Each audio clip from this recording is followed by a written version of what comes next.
Alright guys, Scrappy back again today. I hope you're doing well and enjoying your day so far. And in the wake of the Black Ops 2 Throwback Invitational Tournament, where Karma was given the MVP award for the Grand Finals, he's given his thoughts on the two new OpTic teammates that he happened to play with over the course of the weekends. Lots of experience now Karma got with Fred and Shotzzy, and he's very impressed with the way they played as a duo, and thinks that may well be a sign of things to come for the upcoming season on OpTic Texas. Very much enjoyed your thoughts in the comments below. Hit the like button if you enjoy. Subscribe if you're new as always, I would greatly appreciate it. First of all, congratulations to Mr. and Mrs. Bant. They were married as of, well, I guess 2 days ago, 23rd of September, he says. I know these two have been together for a long time, so congratulations. Awesome to see. There was also this interesting piece of news from Kevin Hitz that apparently, so we know that FaZe kind of an absolute mess, right? And I don't know whether or how much this will actually affect the Atlanta FaZe situation, because Atlanta FaZe are owned by Atlanta Esports Ventures, which is a different company to FaZe. They license the brand to use FaZe from FaZe, and that's kind of how the relationship works. Now, that's probably okay for now, but the issue is that, let's say Microsoft come in and they decide, all right, let's kind of get away with this city thing, we're going to go back to just having the organization names, then all of a sudden FaZe will kind of have to, you know, run their team again type thing, possibly at least, especially if we go back to a more open circuit situation, and they might not be in position to do that. I know that on the Valorant side, they dropped their Game Changers team the other day. It's unclear whether they're going to even return FaZe to Tier 2 Valorant because they're not in Tier 1. They didn't get selected for partnerships because Riot thought they're probably not the best financial situation right now, which of course is true. Now, you guys might know that their stock price went way below. I don't know if it went down to like 18 cents or something, but on the NASDAQ, you've got to have $1 per share kind of minimum value. They've been below that for months, and basically the NASDAQ are going to kick them off the stock exchange at some point quite soon. But apparently they've managed to get themselves an extension in order to regain compliance with this minimum bid price. But that still seems like a bit of a long shot. So yeah, I don't know whether they just need to let it go, and I don't exactly know what the future is going to be for FaZe, but such a legendary brand is on the brink of being in a bit of a disastrous spot. Maybe this is good news, but I'm not sure it's going to change much about their financials, to be perfectly honest.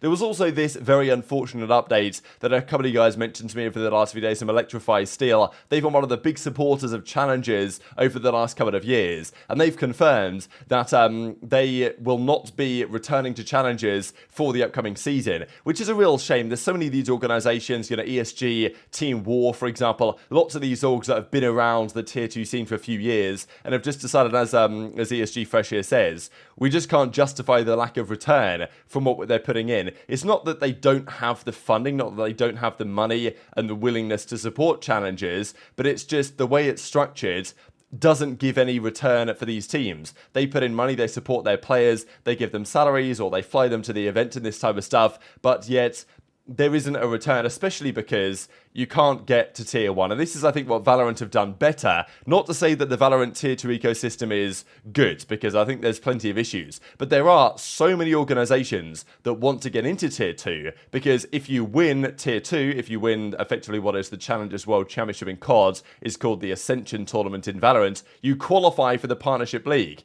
There's been some drama about that lately for various reasons, but it still means that teams such as ESG could be in a position to actually, you know, get some return were they to qualify for the Partnership League. Then they can get the sponsorships, right, give them the stipends. So it feels like they've learned from some of the lessons that have caused plenty of organizations here, especially in the COD side, to dip out over the last few years. And it just puts the Challengers players in an even more difficult position when, you know, to actually pay the bills and to make things work.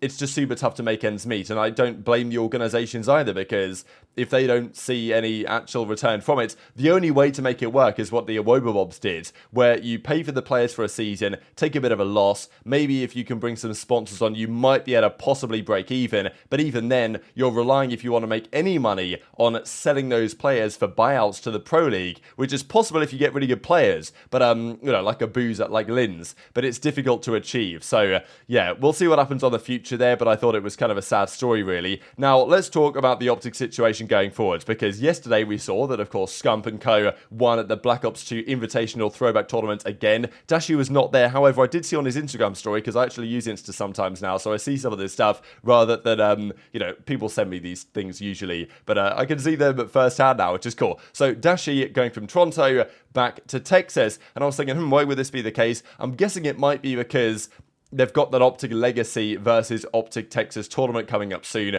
Possibly, it's just like a show match type thing, I think. But it's going to be on Ghost, we think. And then also the beta arrives. I'm sure the guys want to play that together. So, yeah, Dashy's getting ready to go. Now, before we get into how those guys might get on as a new team, there was a lot of talk, actually, during this tournament about the aim assist being turned off. Now, Puckett actually responded to this on stream and said, well, look, back in the day, these games were actually good, and you had to actually shoot straight and aim if you wanted to kill anybody. The modern games, the level of aim assist, I mean, this is a pretty funny one, to be fair. Aim assist back in the day compared to aim assist now, and I think this is pretty much bang on the money. Like, back then, and also the hit registration wasn't as good, the aim assist was not strong, and the big one to me that I really think they've missed the trick on over the last few games has been aim assist ranges with different weapons simply disappearing after a certain range. Back in Black Ops 2, if you tried to use any SMG beyond, like, I don't know what it was, 35 meters or something, like, it doesn't really mean much because the meters in the game are different to meters in real life, but whatever, there was some range at which you would literally get 0 aim assist with an SMG. If you were, let's say, on raid, and you were in kitchen, and there was someone in zigzag, and you tried to take that gunfight with an SMG, you were getting no aim assist at that range. Whereas with an AR, you'd get aim assist. So if you wanted to try and map someone with an SMG, you had to be really, really good.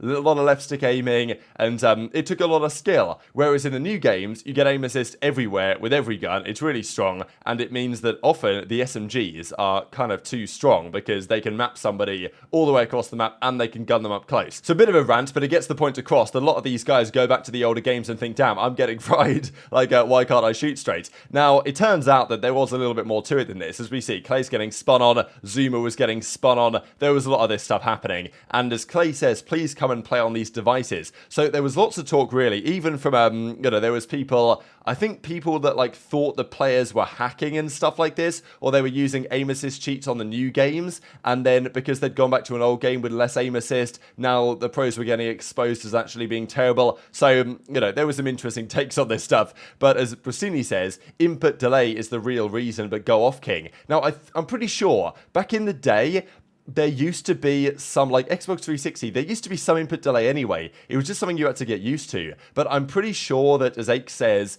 they're playing, so some of the guys are playing with Xbox controllers, some of them are playing with the PlayStation DS4 controllers, and to play on that with an Xbox 360, you have to use an adapter, which causes some input delay, which is why the pros probably weren't frying as much as they weren't shooting as straight as you thought they might. But then again, there's still, obviously, methods get spotted it by Shotzzy. It's a kind of unfortunate methods. This happened to come up again. I didn't even mean that to happen. Temp says that they also can't, like, edit their dead zones on this one, so he's pressing his sprint button with all my strength for it to make it work. And, Clay says, feel like I got the drunk goggles on half the time. So I think some of this, honestly, is just the players going back to playing again, haven't played in some time, and it feeling very different and taking some time to adapt to, because once you get to, like, the grand finals and stuff, the players are still shooting really straight. But still, I guess they've got this adapter, they've got this device which causes a little bit more input delay, but still, I think that these older games with the less aim assist, and it actually took more skill, were just so much better, and we got to see great players such as Karma dominate as a result of 1.32 in the grand finals, 128 kills, 97 deaths, plus 31,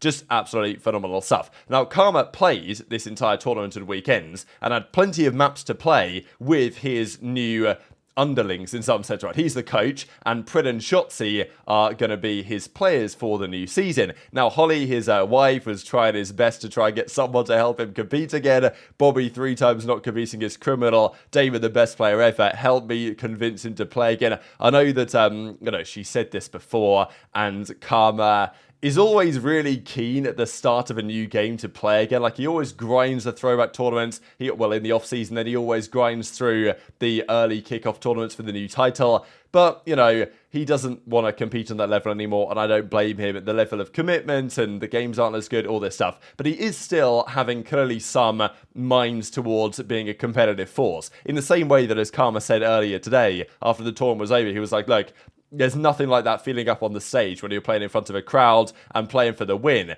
That's what it's all about. And Karma still wants to get some of that, I imagine, by being the coach for OpTic going forwards. Scump says, DB3, pleasure as always. GG's boys, Scump was going crazy, and that new OpTic duo impressed the hell out of me, Priestahh and Shotzzy.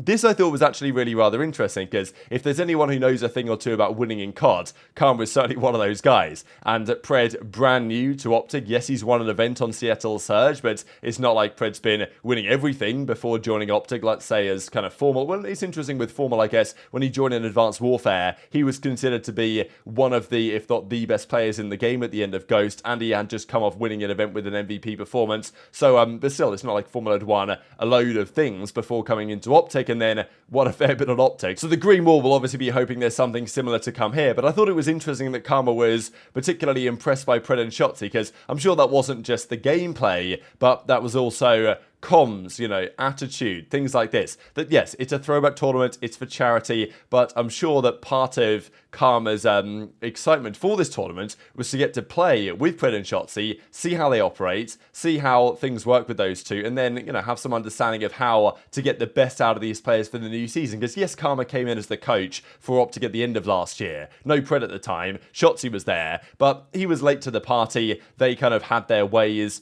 JP knew what he was doing. Karma came in to support, but Karma wasn't really setting the tone. I mean, because also the thing is, Karma came in while the team was doing really well online, and they got the couple of second places. So Karma didn't really want to say, we're going to do things this way now, we're going to do things this way now, because he didn't want to throw off their rhythm. Whereas for the new season, Karma can kind of set the tone from the start and work with JP and the players to decide what's going to be best for them getting maximum results. So yeah, interesting that Karma says that he was just really impressed by Priestahh and Shotzzy and what they did, and obviously he knows they're going to play well. I mean, they're current professional players, they play COD all the time, so obviously they're not going to be slouches going back to Black Ops 2, even though it's a game they might necessarily not have played before. It's probably the other things that Karma was particularly impressed with here, which definitely sets things up pretty well. Of course, Priestahh and Shotzzy and Dashy are all going to be important parts of the team. There's an argument, and people have said, even Krim has said, and I think it was Octane has said, that it might well be Kenny that's the most important part of this team in terms of the leadership and the way that goes. But we are going to see them all in action in a few days' time in that OpTic Legacy versus OpTic Texas throwback match that they are playing.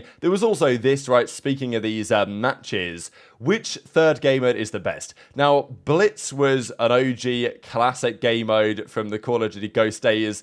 It was a lot of fun. I don't think it was particularly good, but it was a lot of fun. Now, Domination, we won't even speak of. Control is a game mode worthy of consideration, and the belief is, as it stands, Control is, again, the most likely game mode to return. Worked well in 5v5 Black Ops 4. Since then, I'm not so convinced. Uplink, of course, is so much fun. I was never particularly good at it, to be honest. I was kind of trashing up, like, I'm not gonna lie. But it was enjoyable to play and no doubt fantastic to watch, but probably only really worked with jetpacks. And then you're talking Capture the Flag, right, with lots of legendary moments here. So I think there's some decisions to be made. We're not gonna get all four of these game modes in the new game. We're probably only gonna be choosing here between Control and Capture the Flag, or Domination if Sledgehammer have completely lost their minds and decided to go full Infinity Ward on us. But very much interested to your thoughts in the comments below. Hit the like button if you enjoyed, subscribe if you're new, take care, and I'll see you next time. I am lagging, what is this? Fugaze, I'm lagging, Papanya. What do you want me to do? I don't know why am I laughing? This is even funny. 3-2.